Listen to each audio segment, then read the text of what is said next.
My boyfriend cheated on me, so I slept with his twin brother and ended up getting pregnant. I'm Mia, and I need to tell you something that changed my entire life in ways I never could have imagined. It started 3 months ago, on what should have been just another ordinary Tuesday evening. I had been with Ryan for 3 years, 3 whole years of what I thought was genuine love, shared dreams, and plans for the future. We lived together in a cozy apartment downtown, and I honestly believed we were solid. Sure, we had our ups and downs like any couple, but I trusted him completely. Maybe that was my first mistake. That Tuesday, I was making dinner when Ryan's phone kept buzzing on the kitchen counter. He was in the shower, and normally I wouldn't even glance at his phone, but the constant notifications were getting annoying. When I saw the name Amber pop up with a heart emoji, my stomach dropped. I knew Amber from his work, but since when did she get a heart emoji? My hands were shaking as I unlocked his phone. I knew his passcode because we'd never hidden anything from each other. Or so I thought. What I found made me feel like the ground had disappeared beneath my feet. Messages going back months. Intimate messages. Photos I definitely shouldn't have seen. Plans to meet up. Can't wait to see you tonight. And Ryan, last night was incredible. The shower was still running, and I just stood there staring at this evidence of betrayal, feeling completely numb. 3 years of my life, and he'd been cheating for months. The worst part wasn't just the cheating, it was how calculated it all seemed. How he'd been lying to my face every single day, coming home to me after being with her. When Ryan came out of the bathroom with a towel around his waist, whistling like nothing had happened, I was sitting on our bed holding his phone. The look on his face when he saw me went from confusion to panic to something cold I'd never seen before. "It's not what it looks like," he said, but his voice was flat, like he didn't even believe his own words. "Really?" I held up the phone. "Because it looks like you've been sleeping with Amber for the past 4 months, while telling me you love me every night." Instead of apologizing or showing any remorse, Ryan's expression hardened. "Look, these things happen, okay?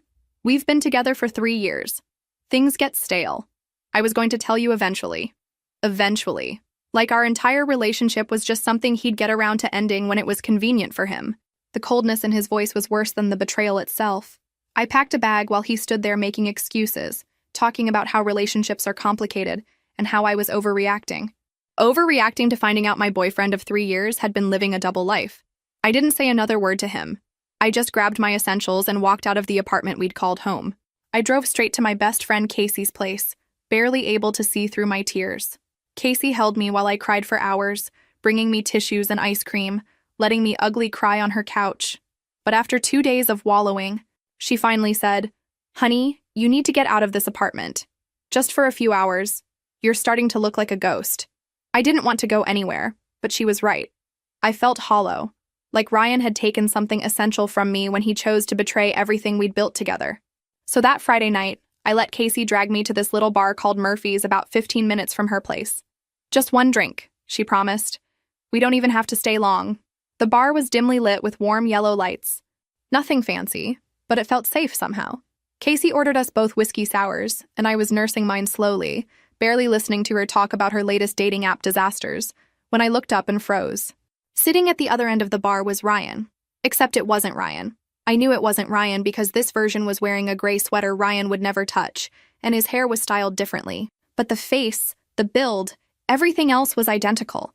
It was like looking at an alternate universe version of my ex-boyfriend. "Oh my God," I whispered to Casey. "That's Ryan's twin brother." Casey followed my gaze and her eyes widened. "The one you've never actually met? The one who lives across town?" I nodded. Ryan had mentioned his identical twin Ethan a few times over the years, usually in passing. They apparently weren't super close. Had different careers, different social circles. I'd seen exactly one photo of them together from years ago, but meeting Ethan had never come up. As if he could feel me staring, Ethan looked over and our eyes met. There was a moment of recognition, confusion, then something like concern crossed his face. He got up from his bar stool and walked over to us. "You're Mia, right?" His voice was similar to Ryan's, but softer somehow. Less arrogant. "Ryan's girlfriend?" "Ex-girlfriend, as of 3 days ago," I said, surprised by how bitter I sounded. Ethan's expression darkened. What did he do?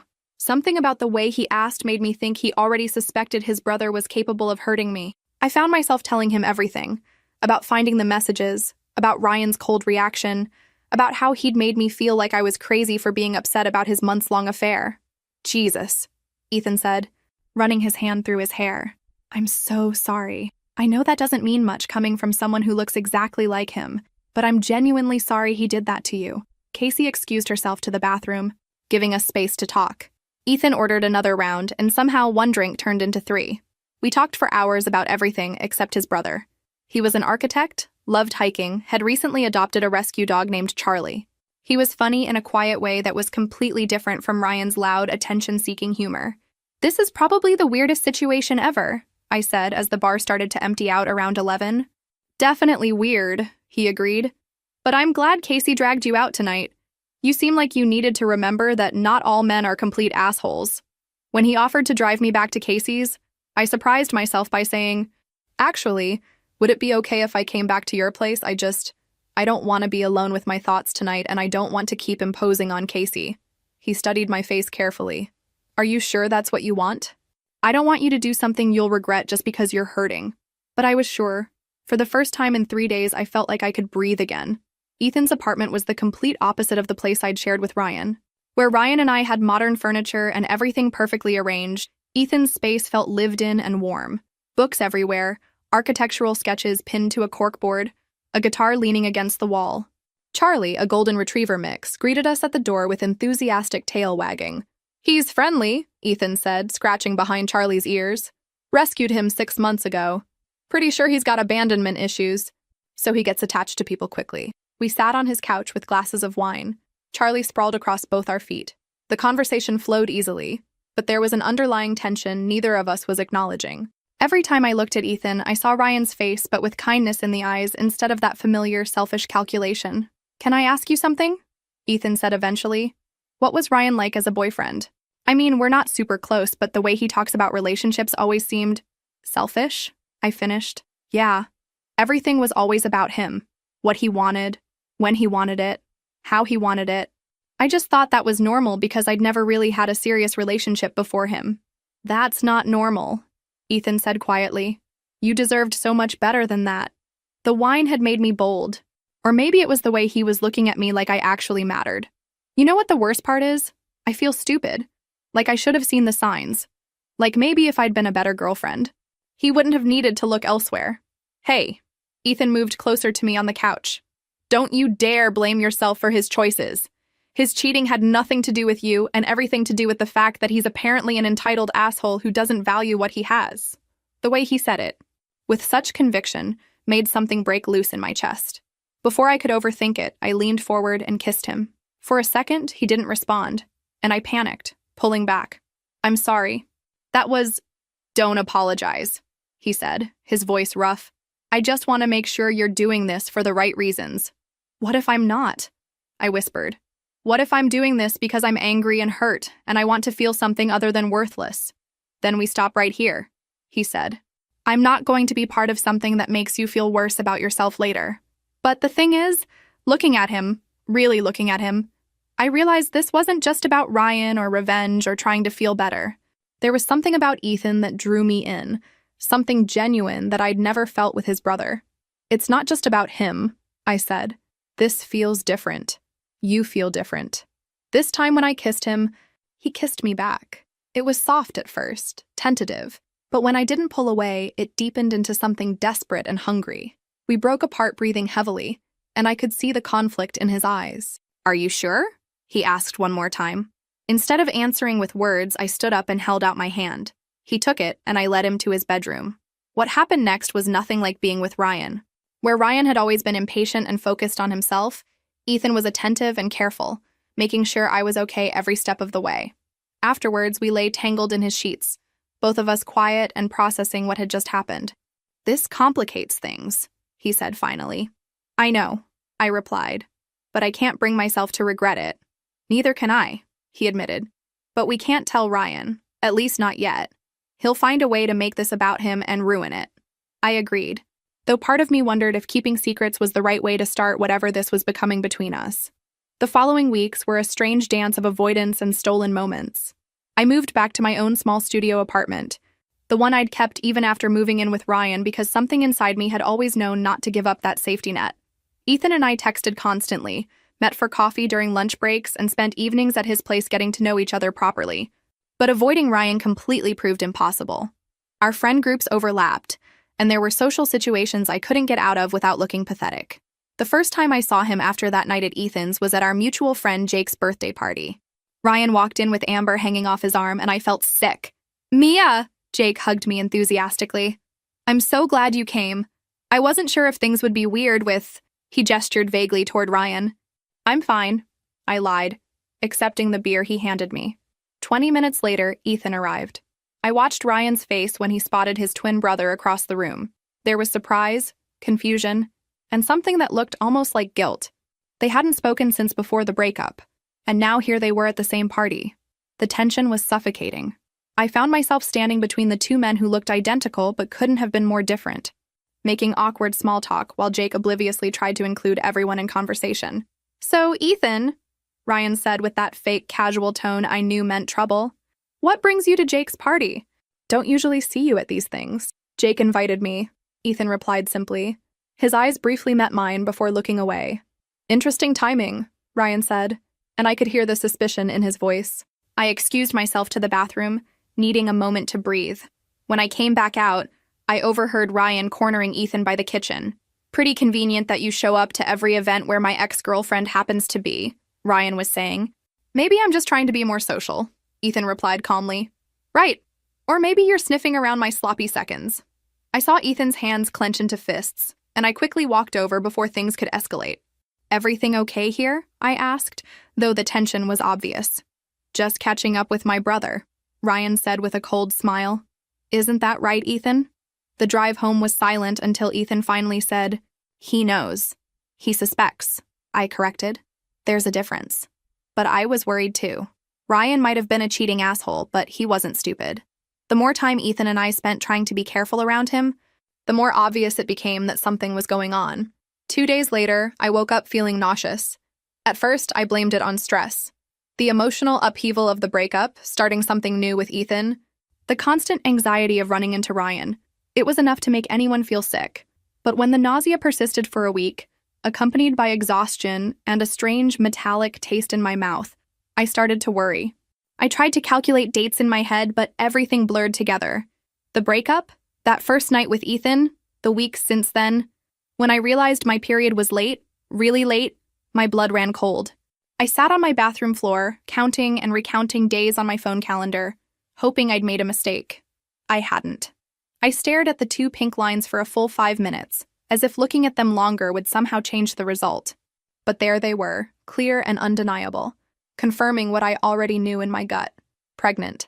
My hands were shaking as I called Ethan. "Can you come over? I need to talk to you about something important. Is everything okay? You sound upset. Just, please come over." He arrived within 20 minutes, still in his work clothes, looking concerned. I met him at the door with the test still in my hand. "I'm pregnant," I said without preamble. The color drained from his face. He stared at the test, then at me, then back at the test. "Are you sure?" I took 3 tests. "They're all positive." He sank onto my couch, running his hands through his hair. Okay, we can figure this out. How far along do you think you are?" "About 6 weeks, maybe 7. It had to happen that first night we were together." We sat in silence for several minutes, both of us processing the magnitude of the situation. Finally, Ethan reached for my hand. "What do you want to do?" he asked gently. "I don't know," I admitted. I never imagined having kids this young, or in this situation. I'm barely keeping my head above water financially as it is, and now with everything that happened with Ryan, "We don't have to decide anything right now," Ethan said. "But whatever you choose, I'll support you. If you want to keep it, I'll be there. If you don't, I'll be there for that too." His kindness made me cry, which seemed to be my default response to everything lately. This is such a mess. "Ethan, your own brother just dumped me a few weeks ago. What are people going to think?" "I don't care what people think," he said firmly. "This is about us and what's best for you." But even as he said it, I could see the worry in his eyes. This wasn't just complicated. It was a potential disaster that could tear his family apart. Over the next few days, we discussed every option. Ethan was incredibly patient, never pushing me in any direction, just listening as I worked through my feelings out loud. But the more I thought about it, the more I realized I wanted to keep the baby. Despite everything, despite the timing and the circumstances, I felt a fierce protectiveness toward this tiny life growing inside me. I want to keep it, I told him on Thursday evening as we walked Charlie through the park near his apartment. He stopped walking and turned to face me. Are you sure? As sure as I can be about anything right now. I know it's not ideal, but I can't imagine not having this baby. Then we'll make it work, he said simply. Whatever it takes. But then came the question we'd both been avoiding. When and how to tell Ryan. Because even though Ethan was the father, Ryan was going to assume the baby was his. The timeline would make sense from his perspective, and there was no way to explain the truth without revealing what had happened between Ethan and me. We have to tell him, Ethan said. He's going to find out eventually anyway. But what if he tries to claim the baby is his? What if he demands a paternity test? Ethan went very still. He'd be wrong. Obviously. Would he, though? I asked quietly. You're identical twins. Wouldn't your DNA be almost exactly the same? The look on Ethan's face told me he'd just realized the same terrifying possibility that had been keeping me awake at night. I couldn't carry this secret alone anymore. 2 weeks after finding out about the pregnancy, I broke down and told Casey everything while she was helping me reorganize my closet to make room for maternity clothes I wasn't ready to buy yet. Wait, back up, Casey said, dropping the sweater she was folding. You slept with Ryan's identical twin brother, and now you're pregnant with his baby, but if Ryan finds out about the pregnancy, he'll assume it's his because the DNA would be basically the same? That's about the size of it, I said miserably. Holy shit, Mia. This is like something out of a soap opera. Thanks, that makes me feel so much better. Casey sat down beside me on the bed. Okay, let's think through this logically. Ryan doesn't know you're pregnant yet, right? Right. I haven't seen him since Jake's party, and I definitely wasn't showing then. And he doesn't know about you and Ethan. He suspects something, but he doesn't know for sure. So technically, you could just never tell him about the baby. Move away, start over somewhere else with Ethan. The idea had crossed my mind, but it felt like running away from the problem rather than solving it. Ethan's whole life is here. His job, his friends, his family. I can't ask him to give all that up. Casey was quiet for a long moment. What if you didn't have to ask him to give anything up? What if there was a way to make Ryan think the baby was his without Ethan having to disappear? What are you talking about? I mean, think about it from Ryan's perspective. He cheated on you. You found out, you broke up. If you suddenly showed up pregnant, he'd naturally assume it happened right before the breakup. He'd feel guilty about leaving you to deal with it alone. Casey, that's insane. I can't lie about something this huge. Can't you? She asked. He destroyed 3 years of your life by cheating. He made you feel like trash. Don't you think he deserves a little payback? Before I could respond, my phone rang. It was my mom. Hi, sweetheart, she said. I ran into Ryan's mother at the grocery store yesterday. She mentioned that you two broke up? I'm so sorry, honey. What happened? I'd been avoiding telling my parents about the breakup because I knew they'd have opinions. They'd always liked Ryan, thought he was good for me, because he was ambitious and charming. They didn't see the selfish, controlling side that came out behind closed doors. He cheated on me, Mom. For months. There was a long pause. Oh, Mia, I'm so sorry. Are you okay? Do you need anything? We talked for 20 minutes, and she made me promise to come home for dinner that weekend. After I hung up, Casey was looking at me with an expression I couldn't read. Your parents liked him, she said. They did. They thought we were going to get married. And Ryan's parents liked you too, right? From what you've told me, they were always asking when you two were going to make it official. I nodded, wondering where she was going with this. So if you showed up pregnant, both sets of parents would expect Ryan to do the right thing. There'd be family pressure for him to step up, take responsibility. Casey, I'm just saying, maybe this is the universe giving you a chance to get back at him. He made you feel worthless, right? Well, now you could make him responsible for a child that isn't even his. Make him pay child support, deal with all the stress and financial pressure, while you and Ethan get to actually raise the baby together in secret. The idea was tempting in a twisted way, but it also felt cruel. That's not fair to the child, growing up thinking Ryan is their father when he's not. The child would have Ethan in their life, just as an uncle instead of a dad. And honestly, do you really want Ryan to know he has a kid out there? Do you want him to have any legal rights to your baby? That night, I couldn't sleep. Casey's words kept echoing in my head, along with memories of how cold Ryan had been when I confronted him about cheating. How he'd made me feel like I was overreacting to being betrayed. The decision was made for me 3 days later when Ryan showed up at my apartment unannounced. I was making dinner, wearing a loose sweater that hid the small bump that had started to show, when I heard his familiar knock. What do you want? I asked through the door. I want to talk to you. Please, Mia. Just give me 5 minutes. Against my better judgment, I let him in. He looked around my small studio, taking in the changes I'd made since moving back. New curtains, rearranged furniture, photos of me and Casey instead of us together. You look good, he said, which was a lie. I felt exhausted and emotional most of the time now. Ryan, what do you want? I want to apologize. What I did was wrong, and the way I handled it was even worse. You didn't deserve that. I stared at him, waiting for the catch. Ryan never apologized for anything unless he wanted something.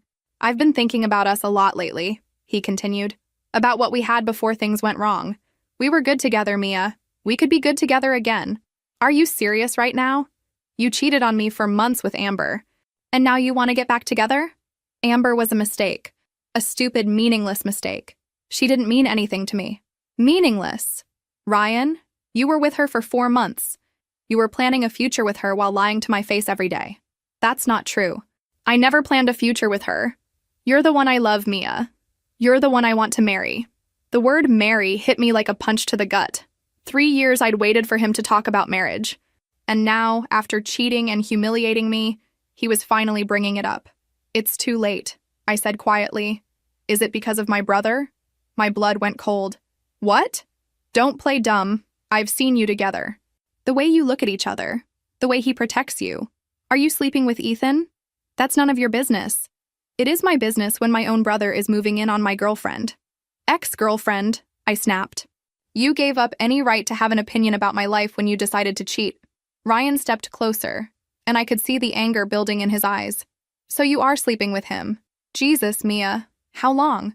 Were you cheating on me too? Get out. No, I'm not leaving until you tell me the truth. Did you run straight from our bed to his? Is that how you deal with problems? By opening your legs for the first available guy? The cruelty in his voice, the way he was trying to make me feel ashamed for moving on while he'd been cheating for months, sparked something dangerous in me. All of Casey's words about revenge and payback suddenly didn't seem so crazy. You want the truth, Ryan? Fine. I'm pregnant. He went completely still. What? I'm pregnant. About 8 weeks along. I watched his face cycle through shock, confusion, and then a kind of possessive calculation that made my skin crawl. It's mine, he said. Not a question, but a statement. I didn't confirm or deny it. I just let him draw his own conclusions based on his assumptions about the timeline. This changes everything, he said, reaching for me. We can work this out, Mia. We can be a family. I stepped back from his touch. I don't want to work anything out with you. You can't keep my child from me. I have rights. Do you?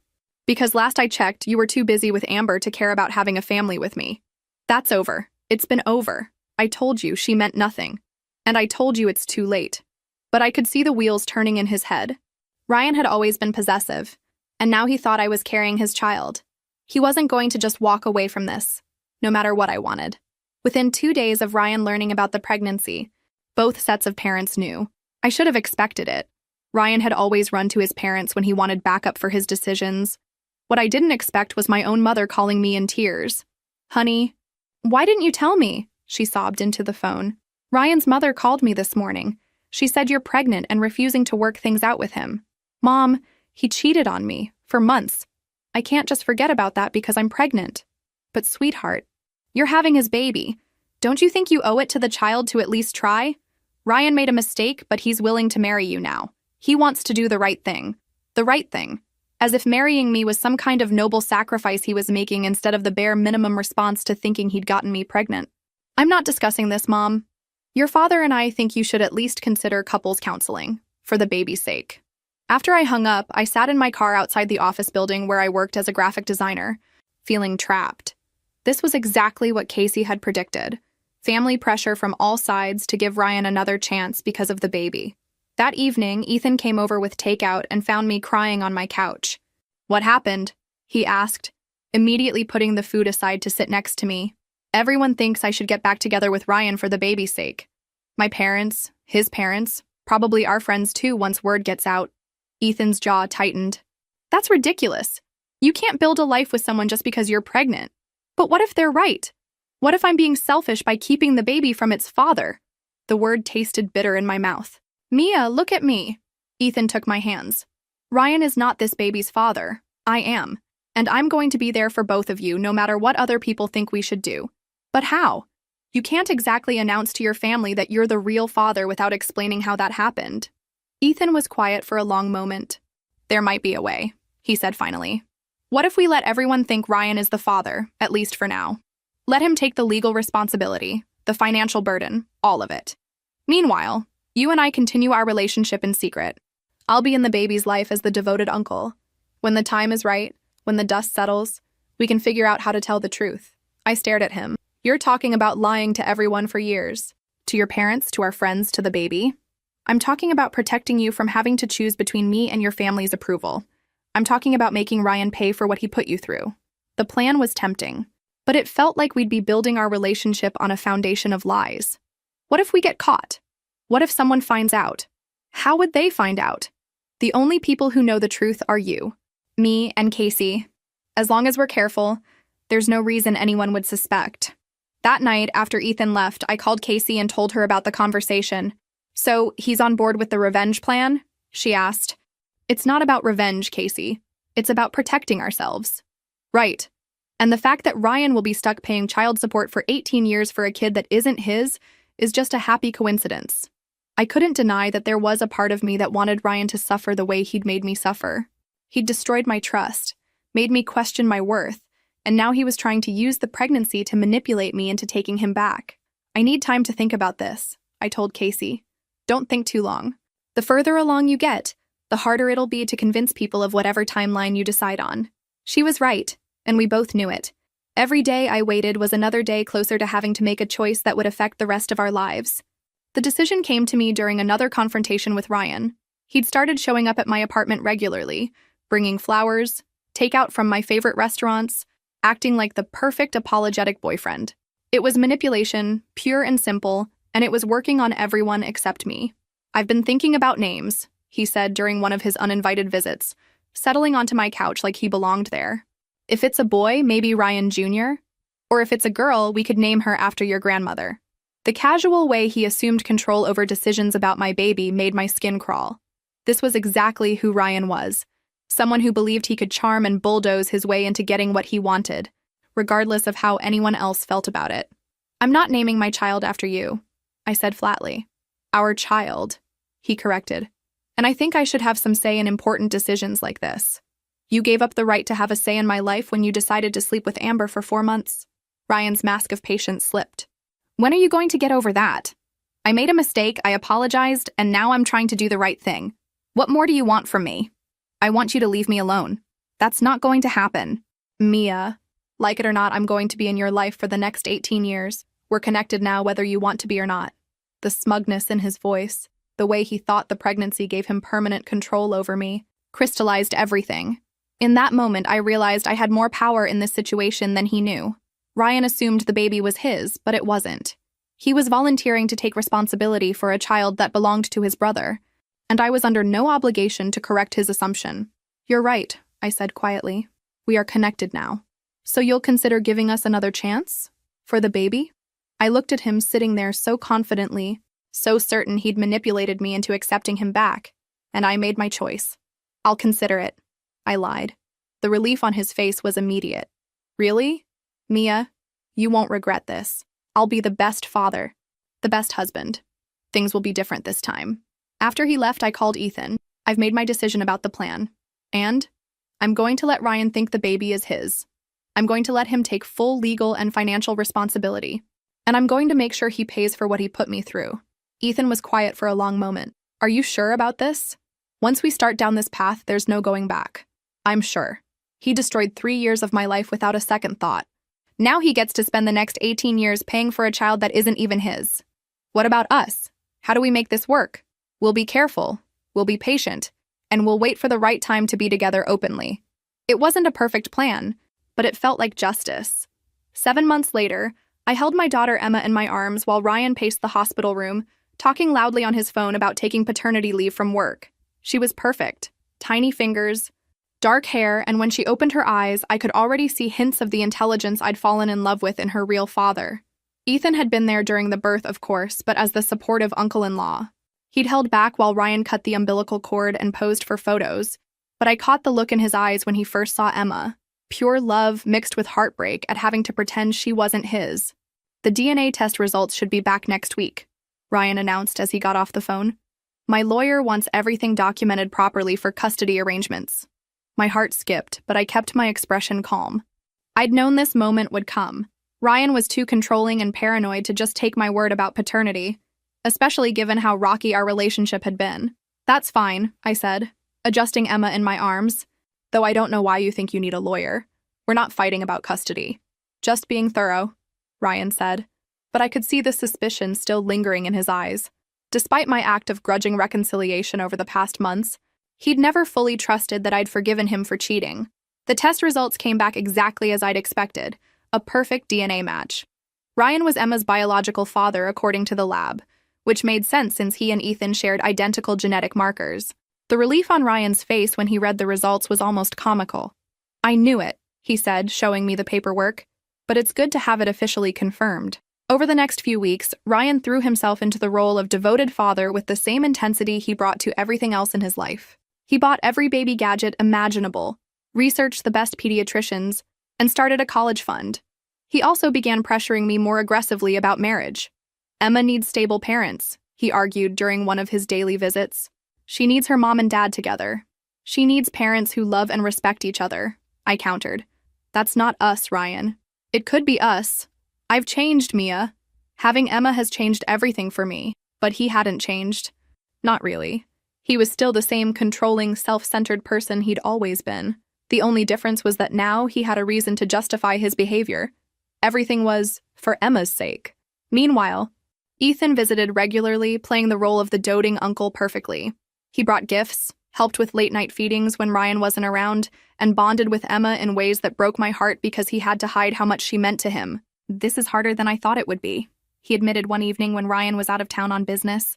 We were sitting on my couch, Emma asleep in his arms, and for a moment we could pretend to be a normal family. I know, I said. But she's worth it, isn't she?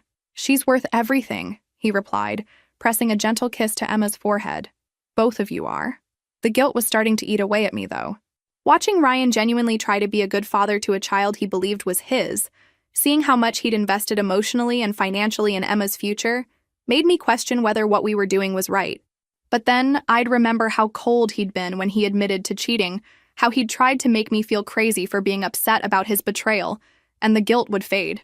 He'd made his choices, and now he was living with the consequences. By Emma's second birthday, the weight of our secret had created a complex web of relationships that felt increasingly unsustainable. Ryan had evolved into a genuinely devoted father, never missing a milestone, always present for doctor's appointments and daycare events.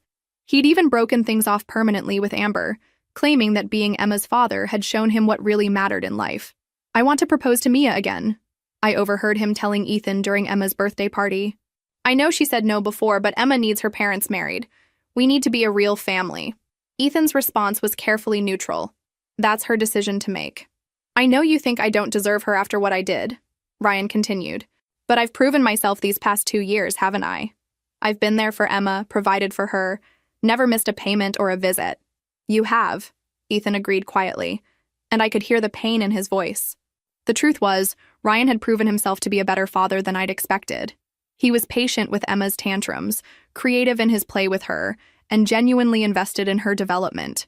It made what we were doing feel even more cruel. Emma herself was thriving, but she was also starting to ask questions that made me nervous. She'd begun noticing that Uncle Ethan looked exactly like Daddy, and that Uncle Ethan seemed to understand her better than anyone else. Why does Uncle Ethan have Daddy's face? She asked me one evening as I was putting her to bed. They're twins, sweetheart. That means they were born looking exactly the same. But Uncle Ethan is nicer than Daddy. The innocent observation hit me like a punch. Even at 2 years old, Emma was picking up on the fundamental differences between the two men, Ryan's controlling nature versus Ethan's gentle patience. Ethan was suffering too. I could see it in the way he watched Emma with Ryan, the careful distance he maintained to avoid seeming too attached, the way his face fell when Emma called Ryan Daddy with genuine affection. I can't keep doing this, he told me one night after Ryan had taken Emma for a weekend father-daughter trip. It's killing me to watch her bond with him when she should know I'm her real father. Just a little longer, I pleaded. She's still too young to understand anyway. But I'm not too young to understand. Every day I have to pretend she's not my daughter is torture. Our relationship was suffering too. The secrecy, the constant vigilance, the need to sneak around like teenagers. It was exhausting. We could never be spontaneous, never act like a normal couple, never plan a future together openly. Ryan, meanwhile, had become increasingly suspicious of the close relationship between Ethan and me. He'd started making comments about how much time we spent together, how comfortable we seemed with each other. "It's weird," he said, after catching Ethan and me laughing together while Emma played. "Sometimes I feel like there's something going on between you two that I don't understand. We're friends." "Ryan, is that not allowed?" "It's just the way he looks at Emma sometimes, and the way he looks at you. It's like he thinks you're his family instead of mine." The paranoia in his voice scared me. Ryan had always been possessive, but fatherhood had amplified that trait. He guarded Emma jealously, often making passive-aggressive comments when Ethan spent time with her. "She seems to prefer you over me sometimes," Ryan complained to Ethan. "It's like she responds to you better." "Kids go through phases," Ethan replied diplomatically. "She loves you." But Emma didn't just respond better to Ethan. She was drawn to him in a way that went beyond normal uncle-niece affection. She would run to him when she was hurt, seek him out when she wanted comfort, and light up when he walked into a room in a way she never did with Ryan. I began to realize that our plan, which had seemed so clever in the beginning, had created a situation that was unfair to everyone involved, including Emma herself. Emma is 5 now, and the house of cards we built is finally starting to collapse. It began 3 months ago when she asked me directly, with the brutal honesty that only children possess, "Mommy, why don't you love Daddy the way Uncle Ethan loves you?" I'd tried to deflect, but Emma was persistent. "I see how Uncle Ethan looks at you, like how Prince Eric looks at Ariel in the movie, but you never look at Daddy like that." Children see everything, and Emma had been watching our strange family dynamic her entire life. She'd picked up on the tension between Ryan and me, the careful distance Ethan maintained, and the underlying currents of emotion that we thought we were hiding so well. Last week, everything came to a head. Ryan had been planning to propose again, convinced that Emma's 5th birthday would be the perfect occasion to make our family official. But Emma, in her innocent way, ruined everything. "Uncle Ethan should marry Mommy instead," she announced at her birthday party in front of both families. "They love each other more." The silence that followed was deafening. Ryan's face went through a series of expressions: confusion, realization, and then a cold fury I'd never seen before. Ethan went pale, and I felt like I was going to be sick. "Emma, sweetie, why don't you go play with your cousins?" my mother said quickly. But the damage was done. That night, Ryan demanded answers. The confrontation was ugly, with accusations flying and years of suppressed anger finally boiling over. When I refused to confirm or deny Emma's innocent revelation, Ryan did something I should have expected. He demanded another DNA test. "If there's even a chance that Emma isn't mine, I need to know," he said. "I've invested 5 years of my life in her, and I deserve the truth." The new test, more sophisticated than the one we'd done at birth, revealed what I'd hoped would never come to light. While the general DNA markers were identical, there were subtle differences that could distinguish between identical twins when specifically tested for. Emma was Ethan's daughter, not Ryan's. The fallout was swift and devastating. Ryan felt betrayed in a way that went beyond anything I'd experienced when I discovered his affair. He genuinely loved Emma, had built his entire identity around being her father, and learning that it was all based on a lie broke something fundamental in him. 5 years, he kept repeating, 5 years of my life, 5 years of loving a child who was never mine. The legal battles were messy and expensive. Ryan sued for fraud, demanded return of all the money he'd spent on Emma, and tried to get visitation rights removed from Ethan out of spite. Our families were torn apart, with some members taking sides and others refusing to get involved in what they saw as an unforgivable betrayal. Emma, caught in the middle of it all, struggled to understand why the man she'd called Daddy suddenly wanted nothing to do with her, and why Uncle Ethan was now trying to take his place. She began having nightmares and behavioral problems at school, clearly traumatized by the upheaval in her world. Now, 2 years later, we're still dealing with the consequences. Ethan and I are together openly now, and he's legally Emma's father, but the damage to her sense of security has been profound. She's in therapy, slowly learning to trust that the adults in her life won't keep changing the fundamental truths of her existence. Ryan never forgave any of us. He moved across the country, started over with a new job, and eventually married someone else. He sends Emma a birthday card each year, but otherwise maintains no contact. Sometimes I wonder if that's better or worse than trying to maintain a relationship built on the wreckage of our deception.